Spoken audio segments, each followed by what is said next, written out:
আপনারা কারা কারা কেমনে বুড়ি পরিষ্কার করেন? আমার মতো কি এমন কি করেন? এইগুলো পেটের অংশ। এটাকে আমি ভালো করে গরম পানি দিয়ে সিদ্ধ করে নিছি, যাতে উপরে কালোগুলো উঠে যায়।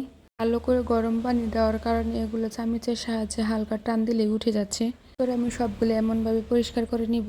যেহেতু এটা আমার একলা হাতের কাজ, তো আমাকেই তো করতে হবে, ফেলে রেখে কোনো লাভ নেই, তাই আমি সাথে সাথেই করে নিলাম।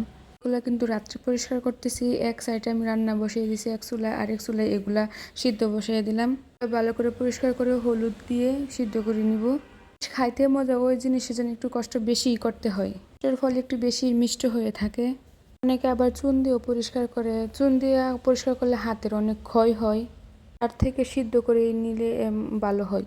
কারা কারা বুড়ি পরিষ্কার করেন? বুড়ি একটা মনে হয় অনেক অনেক কষ্টেরই কাজ। এগুলো কিন্তু আমি গরম পানিতে রাখছি।